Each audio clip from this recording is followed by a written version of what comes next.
Lors du dîner d'anniversaire de ma copine, j'ai tout payé le dîner, les boissons, le lieu. Quand je suis sorti dans le couloir pour récupérer ma veste, j'ai entendu des voix dans la salle privée d'un accent grave côté. J'ai entendu une de ses amies demander « Et s'il faisait sa demande ce soir ?» Elle a éclaté de rire et a dit « Alors je le laisserai s'agenouiller, avoir l'air pathétique, et je le larguerai brutalement sur le champ. Il le mérite, rien que pour penser qu'il joue dans ma cour. » Une autre amie a gloussé « Tu dois enregistrer ça. » Elle a répondu « Déjà fait. » J'ai dit à ma cousine de filmer toute la scène. Je suis rentré en souriant, j'ai servi le dessert comme si de rien n'était. Le lendemain matin, ils ont eu une surprise à laquelle ils ne s'attendaient pas. 3 jours plus tard, j'ai reçu des messages de ses amis, « S'il te plaît, elle te supplie de lui laisser une chance de réparer. Elle n'a rien mangé depuis 2 jours. Laisse-la s'excuser, je t'en supplie. Ne ruine pas sa vie pour une seule erreur. Je n'ai jamais rien posté ici avant, mais ça fait un moment que je suis dans l'ombre, et je devais vraiment sortir ça de ma poitrine.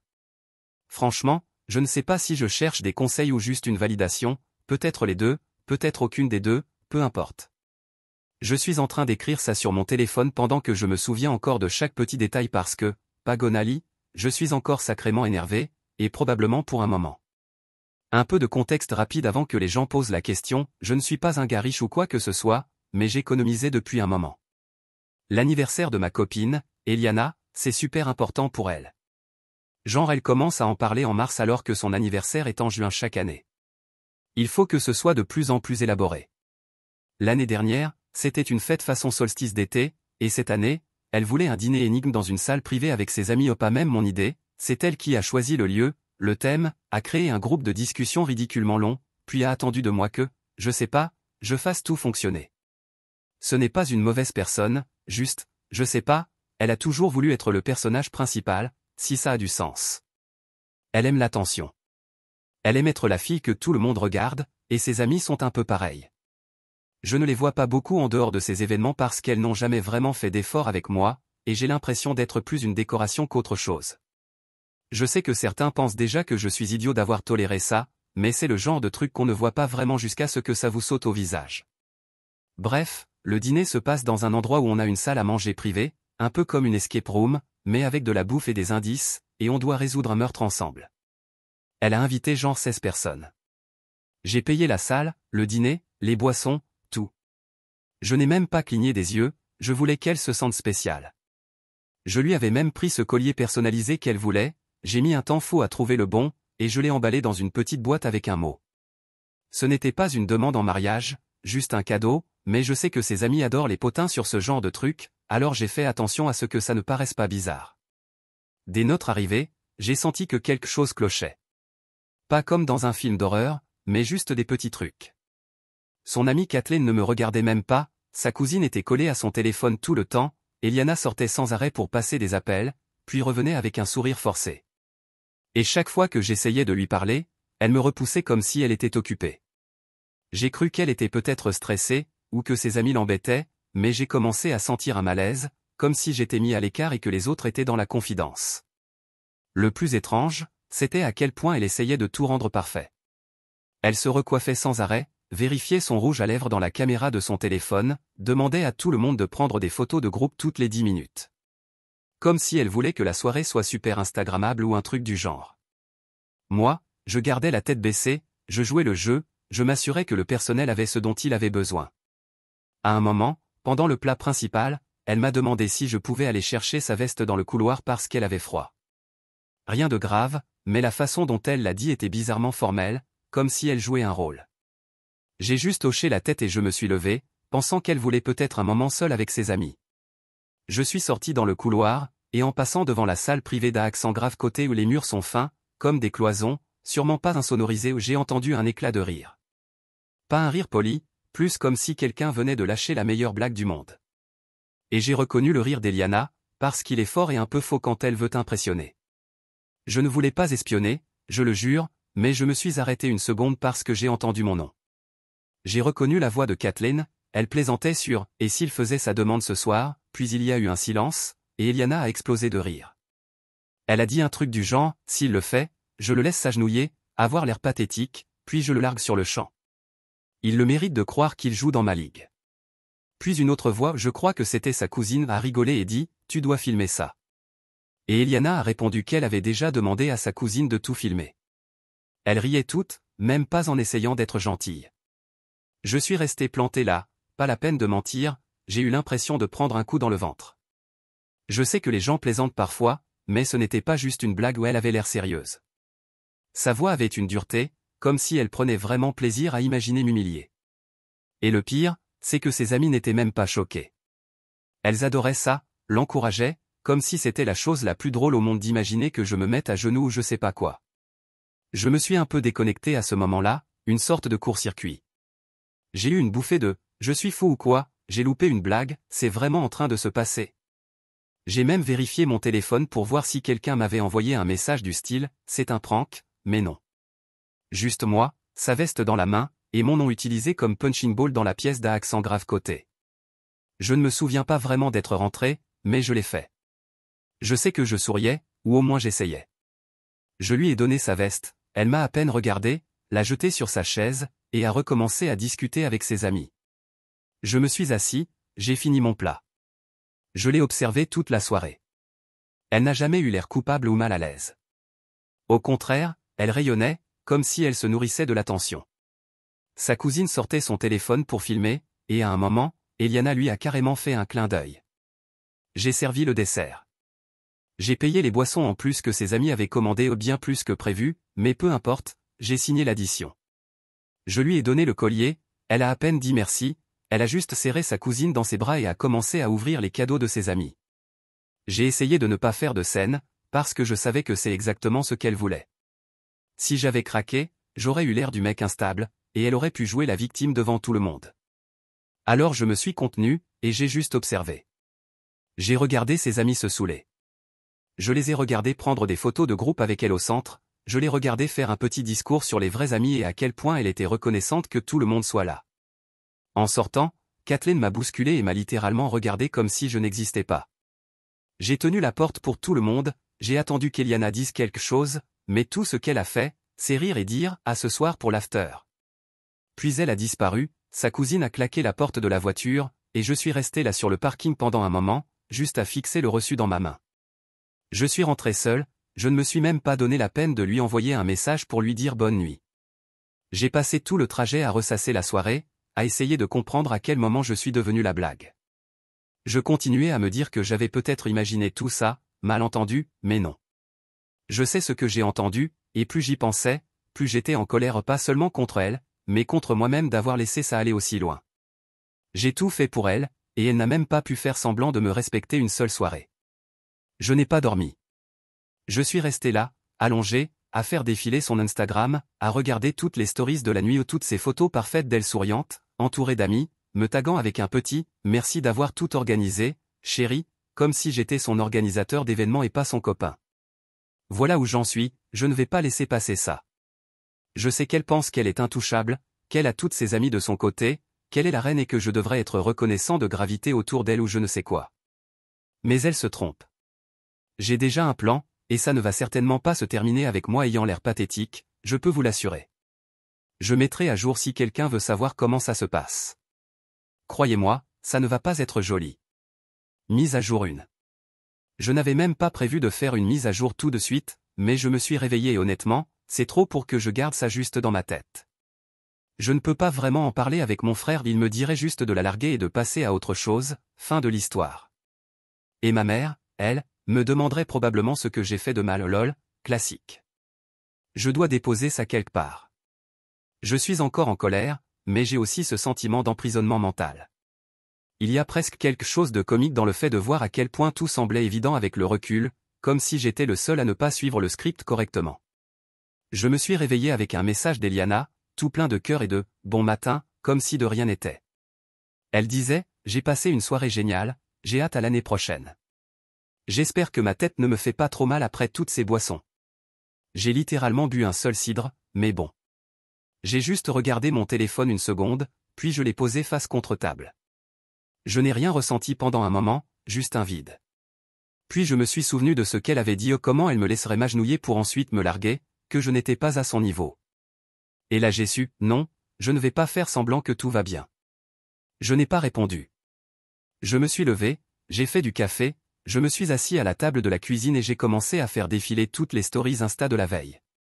Elle en avait posté un tas, évidemment elle soufflant ses bougies, serrant sa cousine dans les bras, ouvrant ses cadeaux, faisant ce petit discours faux.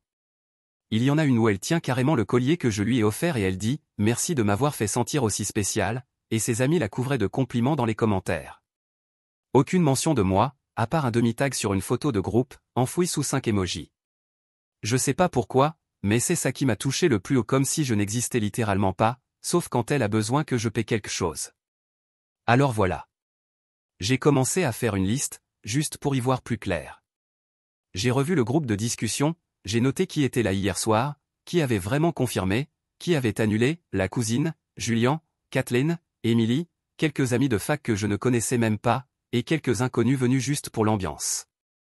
J'ai commencé à penser à l'addition que j'avais payée à la salle à l'avance, mais à la fin de la soirée, ses amis avaient continué à commander des verres et des bouteilles, et le lieu avait mis tout ça sur ma note parce qu'Eliana leur avait dit que c'était couvert. Elle avait même précisé « Laissez-nous fêter ça », pendant que j'étais aux toilettes. Je ne l'ai découvert que parce que le serveur m'a donné la facture complète à signer, et j'ai failli m'étrangler en voyant le montant mais j'ai signé quand même. Je veux dire, quelle était l'alternative? Me disputer devant tout son petit clan? Non, j'ai juste continué comme si de rien n'était. Mais voilà où ça devient intéressant, le lieu m'a appelé vers midi. Une femme au téléphone m'a dit qu'il y avait un souci avec la facture, certains éléments avaient été contestés après mon départ, et quelques invités avaient essayé d'ouvrir un deuxième onglet à mon nom pour l'after. Je lui ai dit que je n'avais jamais autorisé ça. Elle a dit, d'accord, mais maintenant il y avait un supplément de $200 en attente pour des dégâts, et ils avaient besoin que je confirme ou conteste. Je lui ai demandé quels dégâts. Elle m'a dit que quelqu'un avait cassé un vase dans la salle privée et que quelqu'un avait renversé du vin sur le canapé dans le coin salon. Le personnel avait dû nettoyer tout ça, et c'était à ma charge, sauf si je contestais. J'étais déjà énervé à ce moment-là, donc je lui ai demandé de m'envoyer la facture détaillée et que j'allais la revoir. Elle a accepté, mais elle avait l'air stressée, je suppose que ce n'était pas la première fois qu'ils avaient affaire à un groupe comme le nôtre. J'ai regardé les frais et j'ai vu qu'après mon départ, ils avaient commandé un autre tour de verre et une bouteille de quelque chose d'assez cher, plus les dégâts. Je l'ai rappelé et je lui ai dit franchement, je ne paierai pas un centime pour quoi que ce soit après mon départ. Et que je voulais contester les frais. Elle me dit, d'accord, que ce sera transféré à Eliana puisqu'elle était la personne de contact pour la réservation. Je réponds, parfait. Ensuite, je retourne dans le groupe de discussion qu'Eliana avait créé pour sa team anniversaire. Je remonte le fil et je vois que son cousin, Julien, avait demandé si quelqu'un avait eu une bonne vidéo hier soir. Quelqu'un, je suis presque sûr que c'était Kathleen, a dit, j'ai le moment où Bruce a apporté le dessert. Le cousin répond, c'est pas ce clip-là qu'on veut. Une série d'émojis qui rient, puis plus rien. Je suis resté assis là un moment à me dire, waouh, elle préparait vraiment un truc. Je ne sais pas si elles espéraient une demande en mariage ou si elles voulaient juste me faire passer pour un idiot, mais dans tous les cas, c'est dégueulasse. Une idée me traverse l'esprit, appeler ça mesquin, je m'en fous. J'envoie un message privé à Julien et je lui dis, hey mec, Eliana a dit que tu avais pris de bonnes vidéos hier, tu peux m'envoyer les clips? Il ne répond pas pendant environ 1 heure, puis il dit, oh, j'ai juste des plans de groupe, rien de spécial. Je lui dis, cool, tu peux me les envoyer quand même? Eliana veut faire un TikTok. Il lit le message, mais ne répond pas. À ce stade, je sais qu'il cache quelque chose, ou peut-être qu'Eliana lui a dit de garder ça secret. Quoi qu'il en soit, je ne vais pas laisser passer ça. Entre-temps, je reçois un autre message du lieu. Cette fois, on me dit que la facture impayée est désormais au nom d'Eliana et qu'ils vont la contacter au sujet des dégâts. Je ne réponds pas. Je transfère juste l'email à Eliana avec un pouce levé. 5 minutes plus tard, elle m'envoie un texto, c'est quoi cette histoire de facture? Je réponds, je suis parti tôt, c'était pas mon bazar. Elle dit, mais tu avais dit que tu t'occupais de tout. Je réponds, je me suis occupé de ce qui s'est passé pendant que j'étais là. Le reste, c'est ton problème. Elle ne répond plus. Je pose mon téléphone et je vais marcher pour me calmer. Quand je reviens, je vois que le groupe de discussion explose. Ses amis se plaignent du lieu, demandent de l'argent, disent qu'elles ont été surfacturées, que l'endroit est une arnaque. Quelqu'un, je crois qu'Émilie dit qu'elle ne paiera pas pour les dégâts de quelqu'un d'autre. Eliana essaie de calmer tout le monde, mais elle perd clairement le contrôle. Je ne suis plus dans le chat où elle m'a viré. Mais je vois les notifications s'afficher sur mon écran pendant un moment, avant que tout devienne silencieux. Alors je pense au collier. J'appelle la boutique où je l'ai commandé, c'est un commerce local, pas une chaîne, et je demande s'il a été expédié. Ils disent non, il est en attente de retrait. Je leur dis que je dois annuler la commande, l'événement a été annulé. La femme dit qu'elle va vérifier et après une minute, elle me dit d'accord, elle va rembourser ma carte, moins un petit montant pour la gravure. Je dis, ok, peu importe. Donc Eliana n'aura pas le collier non plus maintenant. Et voilà la partie qui me fait vraiment tiquer, je poste un avertissement dans un groupe Facebook privé pour organisateurs d'événements locaux. Je ne donne pas de nom, je dis juste, si vous voyez un groupe organiser un dîner d'anniversaire pour une femme nommée Eliana avec une grosse bande, méfiez-vous. Ils vous colleront les dégâts et les suppléments. Je donne quelques détails pour que les gens sachent que ce n'est pas juste un faux avis. En moins d'une heure, je reçois 3 messages privés de gens disant qu'ils ont eu des soucis similaires avec des groupes d'anniversaire féminins sans nommer Eliana, mais je peux faire le lien. Je ne réponds pas, je laisse couler. Je rentre chez moi, je m'installe sur le canapé et je retourne sur son Instagram. Elle n'a rien posté depuis ce matin. Mais la story de son cousin d'hier soir a disparu. Je vais sur sa page et je vois qu'il m'a bloqué, oh lol, ok. Kathleen poste un mème sur les hommes qui se croient spéciaux et elle tag Eliana au super discret. J'imagine qu'il pense que je vais juste encaisser et disparaître. Eh bien non. À la fin de la journée, Eliana m'envoie de nouveau un message. Elle demande si on peut parler. Je lui demande, de quoi? Elle répond, à propos d'hier soir. Je lui dis que j'ai déjà parlé avec le lieu, que maintenant c'est son problème. Elle m'envoie un énorme pavé sur le fait qu'elle est embarrassée devant ses amis, que je la fais passer pour une mauvaise personne, que je suis méchant sans raison. Je ne lis même pas tout. Je réponds juste, tu voulais être le centre de l'attention? Félicitations. J'entends parler d'Émilie plus tard aussi. Elle m'envoie un message privé pour me dire qu'elle est désolée de ce qui s'est passé, qu'elle ne savait rien du plan, qu'elle voulait juste s'amuser. Je lui dis, ok, mais je lui rappelle qu'elle riait avec tout le monde.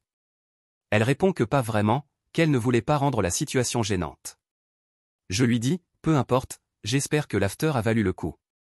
Elle me laisse en vue. Je ne sais pas si quelqu'un d'autre aurait fait ce que j'ai fait, mais je ne vais pas être le mec humilié qui paie l'addition en plus. Je ne fais plus son sale boulot. Si elle veut être la reine des abeilles, qu'elle paie son propre miel. J'ai fini de jouer. Prochaine étape, je n'en ai pas fini, loin de là. Si ses amis pensent que c'est terminé, elles vont découvrir que je ne suis pas juste un type qu'on piétine. Je me fiche qu'elle claque des portes ou parle dans mon dos dans le groupe où je ne reculerai pas. Je vous tiendrai au courant si ça dégénère encore et franchement, je m'y attends un peu. Mise à jour 2. Accrochez-vous, parce que si vous pensiez que la partie précédente était dingue, celle-ci est encore plus dramatique et j'ai encore moins de patience. Je vais être honnête, je suis fatigué. Je sais que je ne devrais plus m'en soucier, mais c'est pas vrai. Oui, je suis toujours en colère, mais maintenant c'est une colère froide, stable, au lieu d'être brûlante et honteuse. Vous avez déjà été tellement dégoûté de quelqu'un que vous devenez juste hyper efficace? C'est exactement mon état d'esprit. Donc, après avoir refilé la facture à Eliana et annulé le collier, les choses ont viré au bizarre très rapidement. Je pensais peut-être qu'elle allait me ghoster ou peut-être revenir en rampant avec une excuse bancale. Mais non. Elle a contre-attaqué. J'ai commencé à recevoir des messages bourrés de culpabilité, du style « tu m'as humilié devant tout le monde » et « tu fais tout un plat de rien du tout ». Et littéralement elle m'a dit que j'étais mesquin. Elle a même ajouté un « tu devrais grandir un peu », comme si c'était mon rôle d'accepter son humiliation publique et de dire merci ensuite. Ce qui m'a vraiment fait vriller, c'est de voir comment ses amis se sont toutes rangées autour d'elle comme un troupeau. Kathleen a posté des publications passives-agressives à propos des mecs qui ne savent pas rire d'une blague. Et Julian, le cousin, a commencé à spammer le groupe de discussion en disant que si on est aussi sensible, peut-être qu'on ne devrait pas sortir faire la fête avec eux. Genre, je suis censé être le clown de leur TikTok ou quoi? J'ai commencé à réaliser à quel point tout ça tournait autour d'elle, de son statut de reine des abeilles, et comment ses amis jouaient le jeu pour gagner de l'influence sociale. Je savais déjà qu'Eliana adorait être le centre de l'attention, mais là, c'était un autre niveau. Elle a besoin que tout le monde la voie en train de gagner, même si ça signifie me faire passer pour le perdant. La première escalade est venue du groupe de discussion. Mon téléphone explosait de notifications, je voyais mon nom apparaître encore et encore, même si j'avais été viré du groupe. Émilie m'a envoyé un message privé, même pas en essayant de faire semblant d'être détendue, pour me demander si je pouvais m'excuser auprès d'Eliana pour qu'elle arrête de pleurer. Elle m'a dit, c'est pas si grave, c'était juste une blague, et maintenant tout est un bazar. Je lui ai répondu, si c'est pas si grave, pourquoi elle est aussi désespérée? Émilie a dit, je sais pas, elle déteste juste avoir l'air ridicule, et maintenant sa mère lui demande ce qui s'est passé. J'ai dit, elle aurait peut-être dû y penser avant de transformer son anniversaire en sketch comique. Le cousin d'Eliana a essayé de m'appeler aussi, mais je n'ai pas décroché. Je lui ai envoyé un message, est-ce que la vidéo du dîner circule encore? Si elle est publiée par accident, je m'assurerai que tout le monde sache exactement ce qui a été dit. Il a lu le message, mais n'a jamais répondu. Je pense qu'il ne s'attendait pas à ce que je riposte. Jean, je sais pas, peut-être qu'il pensait que j'allais juste disparaître en silence. Les gens comme Eliana sont habitués à ce que les autres laissent passer les choses. J'ai commencé à voir plusieurs amis communs me désabonner sur Instagram. Honnêtement, ça allait. J'ai posté une story qui disait simplement « Faut faire attention à qui riait avec les autres », et c'est tout. Pas vraiment mon style, mais j'étais dans un certain état d'esprit. J'ai commencé à recevoir des messages de personnes qui n'étaient même pas là, comme d'anciennes amies d'Eliana, qui me demandaient ce qui s'était passé et si c'était vrai que j'avais saccagé le lieu et laissé la facture à Eliana. J'ai répondu « Demandez-lui ». C'est elle qui voulait faire un show. Le lendemain, Eliana s'est pointée chez moi. Elle n'a même pas envoyé de message avant, elle a juste frappé. J'ai ouvert la porte, elle était déjà furieuse au pas triste. Elle a dit, alors tu vas juste m'ignorer et me faire passer pour la méchante devant tout le monde? J'ai répondu, tu t'es débrouillée toute seule pour ça. Elle est entrée en forçant le passage, a balancé son sac sur la table de la cuisine et a commencé à s'énerver, disant que je l'avais embarrassée, que ses amis parlaient, que sa mère lui demandait ce que j'avais fait pour la bouleverser. J'ai dit, tu voulais une scène? La voilà. Elle m'a donné une tape sur le bras pas fort, juste assez pour faire passer son message. Je me suis reculé et je lui ai dit de partir. Elle a dit, t'es qu'un lâche, puis elle a claqué la porte si fort qu'elle a rebondi contre le mur. Je ne l'ai pas suivie dehors. J'ai juste attendu d'entendre sa voiture s'éloigner. Plus tard, j'ai reçu un message d'une fille qui n'était même pas venue à la soirée. Elle disait qu'Eliana racontait à tout le monde que j'avais trompé, et que c'était pour ça que j'avais laissé la facture. Donc maintenant, la machine à mensonges tourne à plein régime. C'est là que j'ai décidé de vraiment contre-attaquer. J'ai envoyé un message au lieu pour leur dire que si quelqu'un tentait d'utiliser mon nom pour une future réservation, de la signaler. Je ne veux pas que mes infos soient associées à elle ou à ses amis. La propriétaire m'a répondu qu'ils avaient déjà banni son groupe pour avoir saccagé la salle et refusé de payer les dégâts. Donc au moins, il y a des conséquences sociales. Ce soir-là, j'ai reçu un autre message d'Émilie, cette fois plus désespérée.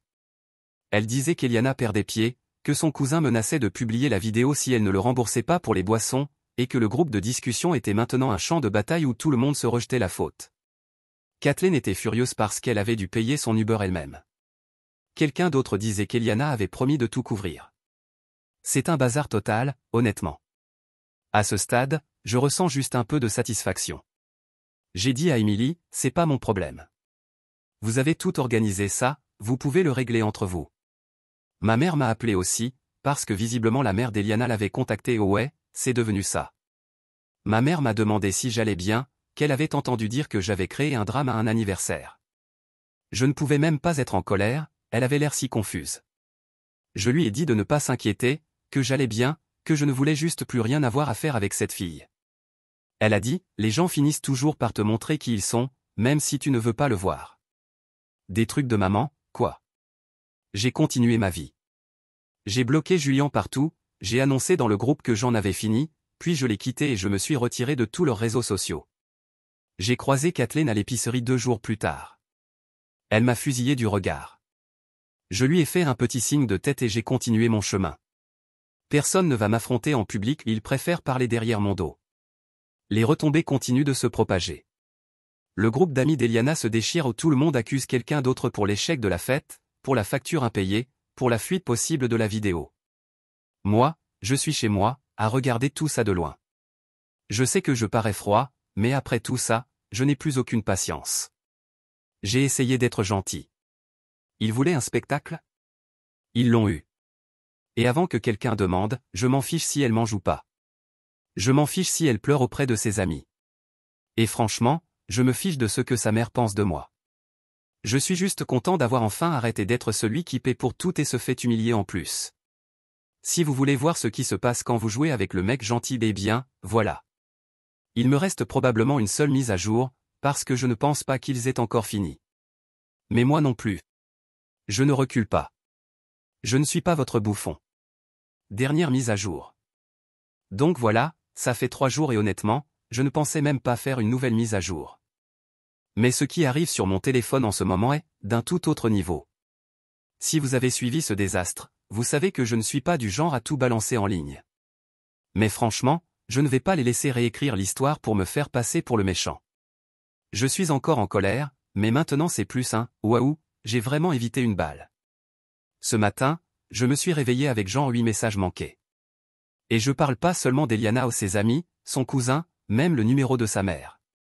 Je savais même pas qu'elle avait mon numéro, pour être honnête. J'imagine qu'ils sont tous en mode « sauver Eliana, maintenant ». Ce qui est hilarant, c'est qu'il y a 3 jours à peine, ils riaient tous à gorge déployée à l'idée qu'elle allait me ridiculiser à sa fête. Et maintenant, c'est que des « s'il te plaît », par lui, elle ne mange plus, laisse-la s'excuser, tu es en train de ruiner sa vie. Une avalanche de messages comme ça s'est empilée dans mes notifications. J'ai commencé à en lire quelques-uns, juste pour me marrer. Kathleen a envoyé un long paragraphe sur le fait qu'Eliana est vraiment désolée, qu'elle a simplement fait une erreur. Puis un texto de Julien qui me demande si je peux être l'adulte dans la pièce et lui laisser une chance de s'expliquer. Mais le message le plus dingue, c'était celui d'Émilie. Elle a dit « Frérot, elle mange vraiment pas. Elle pleure tout le temps. Laisse-la juste s'excuser et promettre de ne plus jamais recommencer. » Je suis là, assis, en train de penser que pas une seule de ces personnes ne m'a adressé la parole le soir où c'est arrivé. Tout ce qui les préoccupait, c'était de préserver leur propre image et de ne pas être tenus responsables du chaos. Et maintenant, ils veulent que je joue les thérapeutes ou je sais pas quoi. Eliana elle-même ne m'a envoyé un message que plus tard. Elle a commencé par des excuses en majuscules, puis une série de messages décousus disant qu'elle ne le pensait pas vraiment, que les autres la poussaient, que ça lui a échappé. Elle a dit qu'elle ne pouvait pas faire face à ses amis, que son cousin menaçait de publier la vidéo si elle ne le remboursait pas pour les boissons, et que tout le monde la tenait responsable du bannissement du groupe par le lieu de réception. Puis elle m'a dit qu'elle était foutue, et que je devrais au moins la laisser s'expliquer pour pouvoir tourner la page. Je n'ai pas répondu. J'ai lu chaque mot, mais je ne vais pas jouer le rôle du mec humilié qui l'aide ensuite à reconstruire sa réputation. Elle a eu sa chance de me parler comme à un être humain. Elle a choisi de parler de moi comme si j'étais une blague, devant des gens qui étaient ravis d'en rire avec elle. Ce n'est pas mon problème si maintenant le groupe de discussion est en flammes. Et pour rendre les choses encore plus sales, j'ai reçu un appel de la responsable du lieu. Elle voulait confirmer que je n'étais pas responsable des dégâts et que l'autre addition n'était pas la mienne. Je lui ai dit que oui, je suis parti avant que tout ça arrive, et que je ne paierai pas un centime. Elle m'a dit qu'ils essayaient de joindre Eliana depuis des jours, mais qu'elle ne répondait pas et qu'elle essayait de rejeter la faute sur son copain. J'ai répondu, ce n'est plus moi, puis j'ai raccroché. Ma mère m'a envoyé un message vers midi pour me demander si j'allais bien, parce qu'apparemment la mère d'Eliana disait à tout le monde que je l'avais abandonnée à la soirée et que c'était moi qui avais provoqué tout ce drame. J'ai donné le strict minimum à ma mère, je lui ai juste dit que ça s'était mal fini et que je ne comptais pas me laisser embarquer là-dedans. Elle m'a dit, fais ce que tu dois faire, je veux juste que tu sois bien. Classique réponse de maman, franchement. Je comprends pourquoi ses amis paniquent, leur petit cercle de fête autour de la reine des abeilles est en train d'exploser, parce qu'elles sont enfin tombées sur quelqu'un qui n'a pas accepté de se laisser humilier et de partir la tête basse. Des gens comme Eliana sont habitués à contrôler le récit. Quand tu leur retires ça, ils paniquent. Julien menace de publier un « montage exclusif » de la vidéo, mais je lui ai déjà dit que s'il fait ça, je m'assurerai que tout le monde sache exactement ce qui a été dit ou pas juste une version retouchée. Je sais qu'ils ont tous peur d'avoir l'air mauvais en public. C'est littéralement toute leur personnalité, paraître bien sur Internet, que tout le monde pense qu'ils sont parfaits. D'après ce que j'ai entendu via Émilie qui essaie toujours de jouer sur les deux tableaux, Kathleen et Eliana se sont carrément hurlés dessus dans la rue, devant un resto brunch. Kathleen a poussé Eliana, et Eliana lui a mis une gifle en retour. J'imagine que c'est ce qui arrive quand il ne reste plus personne à blâmer sauf soi-même. Émilie m'a demandé si je voulais qu'on se voie pour en parler. J'ai juste répondu, non. Pas intéressé. Le seul petit bout de moi qui ressent encore quelque chose à ce sujet, c'est une espèce de stupeur devant la vitesse à laquelle toutes leurs cliques s'est retournées les unes contre les autres. Il y a 3 jours à peine, elles se vantaient d'être de vrais amis. Maintenant elles se bloquent entre elles ou postent des stories floues sur la trahison. Pendant ce temps-là, Moi je continue ma vie tranquille, je fais mes trucs habituels, et honnêtement, je me sens plus léger. Comme si j'avais sorti les poubelles, et qu'elles avaient roulé toutes seules jusqu'en bas de la rue. Pour tous ceux qui m'ont envoyé des messages pour demander si je finirais par lui pardonner ou la reprendre, je vais le dire clairement ici, aucune chance. Je me fiche qu'elle pleure, qu'elle ne mange pas ou quoi que ce soit. Quand tu traites les gens comme de la merde, à un moment donné, ça te revient. Et le pire? J'ai même pas eu besoin de faire quoi que ce soit de fou. J'ai juste arrêté de la laisser, elle et ses amis, m'utiliser. Donc voilà, je suppose que c'est la fin. Je ne vais pas réparer sa vie. Je ne vais pas faire bonne figure pour ses copines. J'ai tenu bon, et pour une fois, je n'ai laissé personne me faire culpabiliser pour ça. Je sais que certains pensent que je suis allé trop loin. Mais franchement, j'ai fait ce qu'il fallait. Je ne suis pas le méchant de cette histoire. Et je ne suis pas leur paillasson non plus. C'est tout ce que j'ai à dire. Si un jour vous vous retrouvez dans une situation comme celle-là, rappelez-vous que vous ne devez à personne votre dignité, peu importe combien de fois il s'excuse après coup. Parfois, la meilleure vengeance, c'est juste d'arrêter de jouer le jeu.